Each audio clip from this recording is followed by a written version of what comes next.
Once upon a time, long, long ago, when the continents were one. Wait, that's another story entirely. Let's start a little more recently. So somewhat long ago, there lived a young, handsome Syrian man named Osama al-Rafai. He had a wild, free spirit and a desire to see and possibly conquer the world. Fed up with his teenage ways, his father sent him off to France with an empty suitcase and a candy bar. "Don't come back without a legacy to honor the al-Rafai name." He said it just like that, with a deep accent. Off young Osama went with his candy bar and suitcase and made quite a life as an international playboy. He whiled away the years buying hats and eating turkey legs, lying around half naked in old tires, and breaking the hearts of many beautiful women. French women are quite hairy. Well, he focused absolutely zero energy on bringing back his promised legacy to his father. Meanwhile, on the other side of the world, in the bright lights and big city of Houston, Texas, a young starlet was beginning her career as America's Next Top Model. Martha Gomez was the youngest of a family with too many siblings to even count. While the rest of her family was quiet, well-mannered, and reserved, Martha spent her days dancing on Broadway, perfecting her posing skills,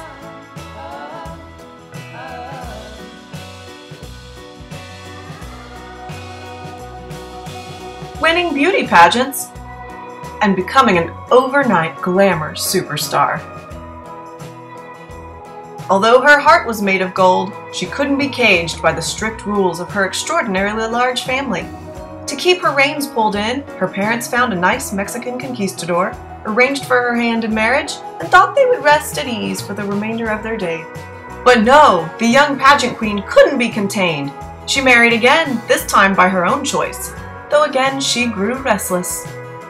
And when that didn't work out, she was briefly adopted by a lovely but random Caucasian family in the late 1970s. This relationship only lasted a few weeks, and that family was never heard from again. While trying to make sense of her life, Martha decided to say goodbye to marriage, parents, rules, and anything else that she didn't feel like doing. She found herself a lawn chair and a good book and proceeded to read and practice making Star Trek hand signals. Well, back in France, Osama was growing restless. He grew a mustache to make himself feel more mature, but he felt out of place in France, where only the women seemed to have mustaches. He had heard, however, of a place across the globe where the mustached men were congregating and living like kings.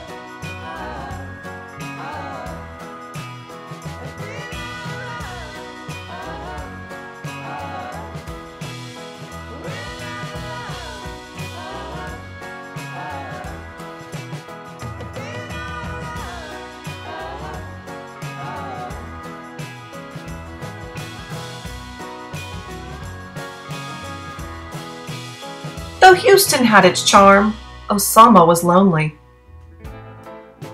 Martha was lonely. But one day, our handsome hero happened by our beautiful damsel as she was perched on her lawn chair. He was nearly ready to leave Texas behind forever, as the mustache craze was ending and he hadn't found anyone to help him make something of his al-Rafai name.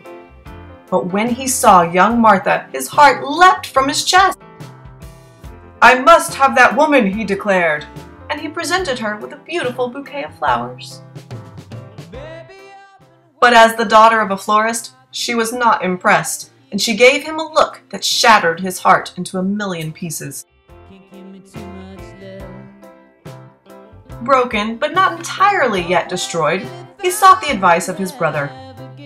"Osama," he said, "to win her heart, you must approach her with a stance such as this to let her know you're groovy. Then you feed her delicious meals until she falls head over heels." Osama trusted his brother, who indeed was projecting serious levels of coolness with his masculine stance, and he gathered up all of the delicious food he could find. He sat down next to his heart's desire and stuffed her face full of delicious treats.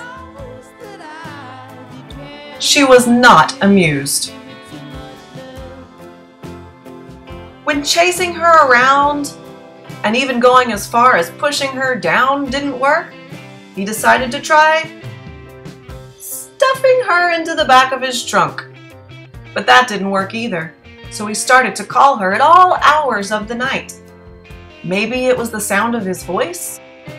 Or maybe it was because she could barely understand anything he was saying through his thick accent. She began to look at him like this, which made him look like this, which in turn made her look like this,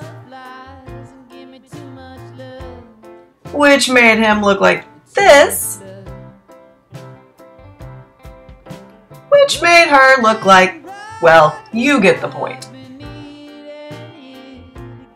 Pretty soon they both looked like this. And this. And shortly after that first kiss, they married. Well, no sooner was that ring on her hand, Martha began to change. She started to wear muumuus and was getting fatter and fatter by the day.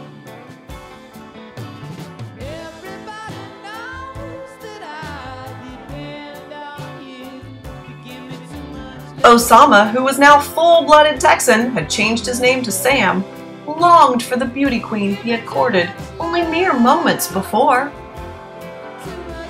He simply didn't understand what had happened to his beautiful bride, or why everybody else seemed to love her new physique. While he had left home before anyone had explained the birds and the bees to him, luckily Martha was able to explain what was happening to her with a little visual aid. 9 months later, the actual main character of our story was born. Although he was born yellow and had to be left outside for weeks at a time to soak up the sun, little Gabriel Fuad El-Rifai was immediately the new light of their lives. Known to his family by the lady version of his name, Gabby, little Gabby and his unbelievably cute ears were ready to be the star of the show. From early on, he took to the stage, wearing costumes and starring in plays, with lead roles like Baby Jesus. His proud parents loved him so much. He was cute upside down, he made a great handheld vacuum cleaner, until he was old enough to do his own chores.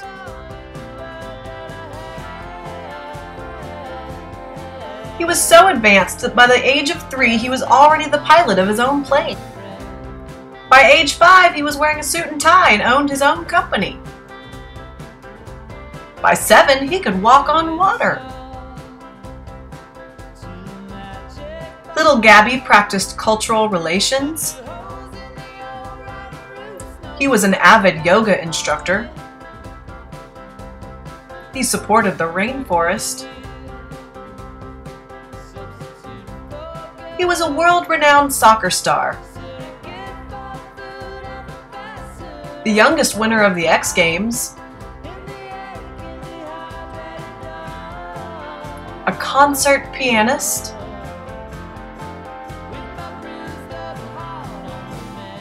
a master of pyrotechnics,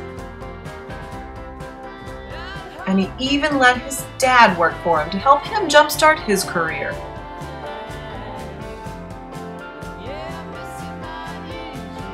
But although he had a beautiful family to take home to his own father, Osama still didn't feel, or rather look, so happy. Being a natural mother, Martha knew just what to do. She added a couple of more kids to their family, and her husband was happy once again. But just when they thought it was time to live happily ever after, young Yo Gabby Gabby started to go crazy. And as he got older, he got even crazier.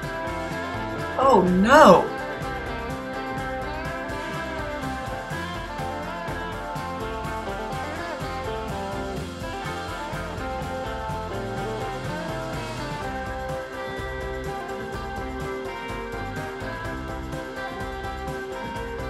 Do something, Martha, Sam declared, or I'll be forced to hang myself.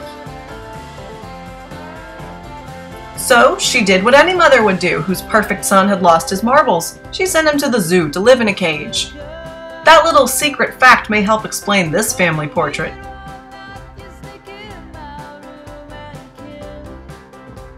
Very little is known about the years Gabriel spent with the chimpanzees getting all of his crazy out. In fact, most of his family likes to just gloss over that time period and fast forward to the future. Upon his release from the Houston Zoo, Gabe, who had dropped the feminine Gabby by recommendation of his animal pals in the zoo, began to unleash his crazy in more practical ways by attending local Houston shows.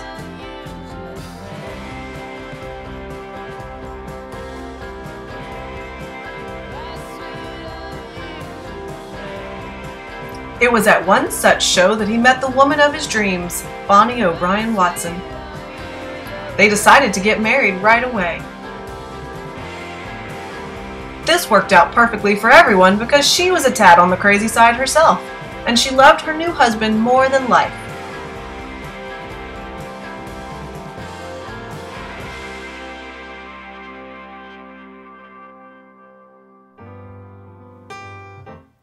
But just like his own mother, she began to get fat right away. While she didn't understand it herself, living with the chimps had given Gabe a good understanding about life, and he explained to her that a baby was on its way. And oh, what a baby it was! Give me the taste, give me the joy of summer wine. Just like his own daddy had done, little Jones O'Brien Diego Alrafai brought joy into everyone in the family's lives. I feel the stillness of the sun, and I feel fine. Sometimes when the nights are closing early, I remember you and I start to smile. Even though now you don't want to know me, I get on by, and I go the extra mile. These are the times of love and meaning. Eyes of the heart melted away and found the light. So while it took exactly 30 years to this very day to truly create the legacy that he promised to his father, Osama Sam Jeddo Daddy-O Alrafai had successfully assured the world that his own son would proudly carry on the Alrafai name.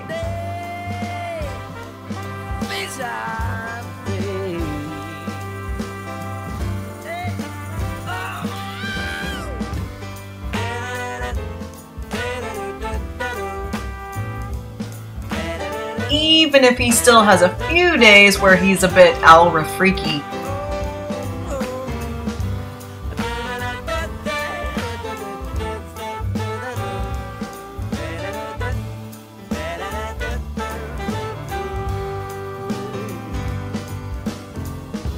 I thought you said our love would last forever, leaving that the tears would end for good.